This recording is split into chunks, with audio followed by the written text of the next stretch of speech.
আসসালামু আলাইকুম। কেমন আছেন আপনারা সবাই? যে যেখান থেকে বসে আমার এই ভিডিওটি দেখছেন, আশা করি মহান আল্লাহ তাআলার অসীম রহমতে অনেক অনেক বেশি ভালো আছেন।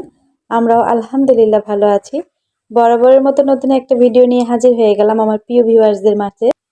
আজকের ভিডিওতে আপনাদের সাথে আলোচনা করব কিভাবে আমি আমার হাতের কাজের ড্রেসের সেল বাড়িয়েছি, কিভাবে আমি আমার ড্রেস সেল করি, কাস্টমার কোথা থেকে পাই, আর সবাই কেন আমার হাতের কাজ এত বেশি পছন্দ করেন। তো অনেক আপুরাই ড্রেস তৈরি করেন, সেল করতে পারেন, কিন্তু খুব কম সেল হয়। তো আমার প্রিয় আপুরা, আপনারা হতাশ হবেন না। যত দিন যাবে তত কিন্তু আপনার হাতের কাজের কোয়ালিটি ভালো হবে। একটা কাজ করতে করতে অভিজ্ঞতা কিন্তু মানুষের বাড়তেই থাকে। যত দিন যায় তত অভিজ্ঞতা বাড়ে, তত কাজ সুন্দর হয়। আর যেভাবে প্রচারণা বাড়াবেন কিংবা কাস্টমার পাবেন, আমি যেভাবে আমার ড্রেসের প্রচার করেছি, তো আমি কিন্তু আমার বাচ্চাদের স্কুলে, প্রাইভেটে, কোচিংয়ে যেখানেই যেতাম, আমি কিন্তু ভাবিদেরকে, আপুদেরকে বলতাম যে এরকম আমি হাতের কাজের ড্রেস তৈরি করি, আপনারা চাইলে আমার কাছ থেকে নিতে পারেন। তো আমি তো সব জায়গায় বরখা ইউজ করি, বরখা পরে যাই, তো ড্রেস তো পরে যেতাম না।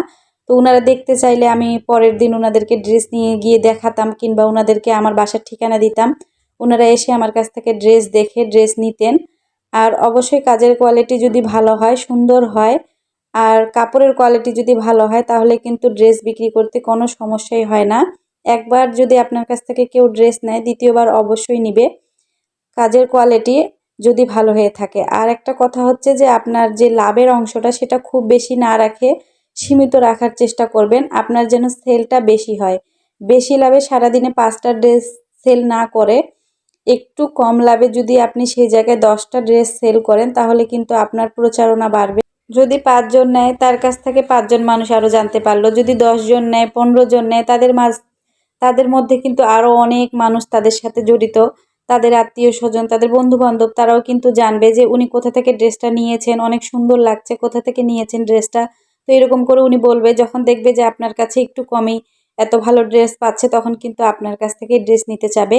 আর এভাবে করে কিন্তু প্রচারণাটা বেড়ে গেল। 5 জনের মাধ্যমে যেটা মানুষ জানতো, সেটা 10 জনের মাধ্যমে জানলে কিন্তু আরও বেশি মানুষ জানবে। তো ব্যবসার এটাই হলো যে আপনার লাভটা একটু কম হোক, সেলটা একটু বেশি হোক।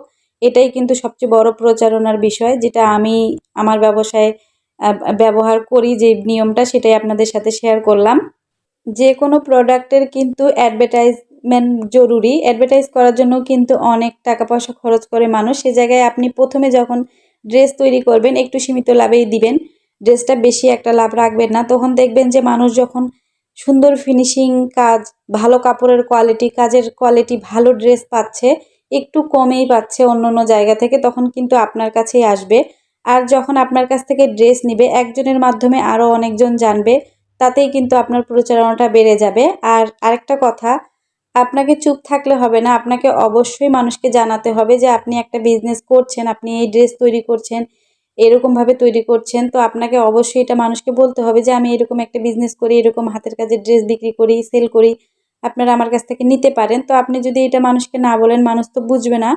আর আমরা তো আর সেভাবে বিজ্ঞাপন দিচ্ছি না যে মানুষ জানবে। তো অবশ্যই আশেপাশের মানুষকে, পরিচিতদের মাঝে আপনাকে এটা প্রচার করতে হবে। আমার অনেক কাপড়ের ড্রেস তৈরি করেন, তবে সেল করতে পারেন না, সেল করলেও খুব কম সেল হয়।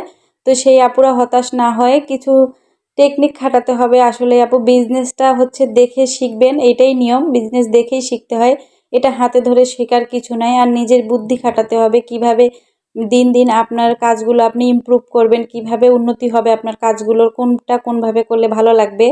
তো এগুলো খেয়াল করবেন। বাইরে গেলে খেয়াল করবেন, শোরুমগুলোতে দেখবেন যে সুতা ম্যাচিং, ওখানেও কিন্তু হাতের কাজের ড্রেস অনেক হচ্ছে আপনার বাহিরে ডেকোরেশন করা থাকে, সাজানো থাকে, সেখান থেকে দেখেও সুতা ম্যাচিংয়ের আইডিয়া নিতে পারবেন। আর এখন তো বিভিন্ন ইউটিউবেও অনেক ভিডিও থাকে, সেখান থেকে দেখেও নিতে পারবেন। সুতা ম্যাচিং সুন্দর হলে বা কাটওয়ার্ক জোড়া ড্রেস তৈরি করলে, কালার ম্যাচিংটা সুন্দর হলে কিন্তু ড্রেস সবাই পছন্দ করে নিয়ে নেয়। যারা এই পর্যন্ত আমার ভিডিওটি দেখছেন, যদি আমার ভিডিওটি ভালো লেগে যায়, তাহলে কিন্তু একটা লাইক দিতে ভুলবেন না। আর যদি আমার চ্যানেলে নতুন হয়ে থাকেন, তাহলে চ্যানেলটি সাবস্ক্রাইব করে আমার বন্ধু হয়ে পাশে থাকার জন্য অনুরোধ জানাচ্ছি। যারা অলরেডি এই কাজটি করে দিয়েছেন, তাদেরকে অসংখ্য অসংখ্য ধন্যবাদ। আমার প্রিয় প্রিয় আপুরা, আমার অনেক আপুরাই আমাকে অনেক কিছু কমেন্ট করেছেন, অনেক কিছুই জানতে চাচ্ছেন। তো জানি না কেন কমেন্ট বক্সে উত্তর দেওয়া যাচ্ছে না। আমি কমেন্টগুলো দেখতে পাচ্ছি, কিন্তু উত্তর দিলে, রিপ্লাই দিলে রিপ্লাইটা যাচ্ছে না।